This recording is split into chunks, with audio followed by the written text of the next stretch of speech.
EV. Commercial vehicles ತಯಾರಕರಾದ Euler ಮತ್ತು Jio BP ನಡುವೆ ಒಪ್ಪಂದ ಆಗಿದೆ.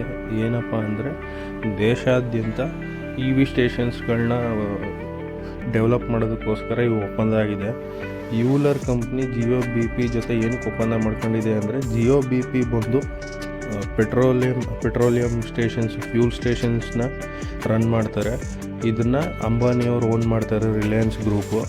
ಜಿಯೋ ಬಿ.ಪಿ ಅಂತ ಏನು ಕರೀತಾರೆ ಅಂದರೆ, ರಿಲಯನ್ಸ್ ಮತ್ತು ಬ್ರಿಟಿಷ್ ಪೆಟ್ರೋಲಿಯಂ ನಡುವೆ ಜಾಯಿಂಟ್ ವೆಂಚರ್ ಆಗಿದೆ. ಸೊ ಅದನ್ನು ಜಿಯೋ ಬಿ.ಪಿ ಅಂತ ಕರೀತಾರೆ. ಇವಾಗ ಯೂಲರ್ ಕಂಪ್ನಿ ಮತ್ತು ಜಿಯೋ ಬಿ.ಪಿ ನಡುವೆ ಆಗಿರೋ ಒಪ್ಪಂದನ ಮಂಡೇ ಯೂಲರ್ ಕಂಪ್ನಿ ಪಬ್ಲಿಷ್ ಮಾಡಿದೆ. ಅಂದರೆ ಈ ಒಂದು ಜಾಯಿಂಟ್ ವೆಂಚರ್ ಮೂಲಕ ಯಾರ್ಯಾರು ಇ.ವಿ. ಫ್ಲೀಟ್ಗಳನ್ನ, ಅಂದರೆ ಕಮರ್ಷಿಯಲ್ ವೆಹಿಕಲ್ಸ್ನ ರನ್ ಮಾಡ್ತಾ ಇದ್ದಾರೆ ಅವ್ರಿಗೆಲ್ಲ ಹೆಲ್ಪ್ ಆಗುತ್ತೆ. ಅವ್ರುಗಳಿಗೆಲ್ಲ ಸಪೋರ್ಟ್ ಮಾಡೋದಕ್ಕೋಸ್ಕರ ಇದೊಂದು ಒಪ್ಪಂದ ಮಾಡ್ಕೊಂಡಿದ್ದೀವಿ ಅಂತ ಯೂಲರ್ ಹೇಳಿದೆ.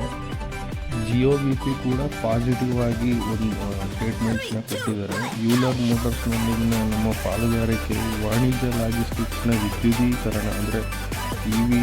ಸ್ಟೇಷನ್ಸ್ ಡೆವಲಪ್ ಮಾಡೋದನ್ನ ವೇಗಗೊಳಿಸುತ್ತೆ, ಹಂಚಿಕೆ ಬದ್ಧತೆಯನ್ನು ಪ್ರತಿನಿಧಿಸುತ್ತೆ ಅಂತ ಹೇಳಿದ್ದಾರೆ.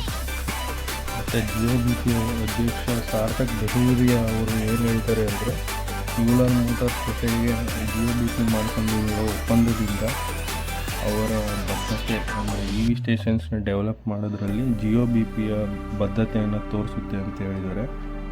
ಈ ಒಪ್ಪಂದದಿಂದ ಸರಕು ಸಾಗಣೆ ಮಾಡೋ ವೆಹಿಕಲ್ಗಳು, ಎಸ್ಪೆಷಲಿ ಇ.ವಿಗಳಿಗೆ ತುಂಬ ಹೆಲ್ಪ್ ಆಗುತ್ತೆ ಮತ್ತು ಅವುಗಳ ದಕ್ಷತೆಯನ್ನು ಇಂಪ್ರೂವ್ ಮಾಡಬಹುದು ಅಂತ ಹೇಳಿದ್ದಾರೆ.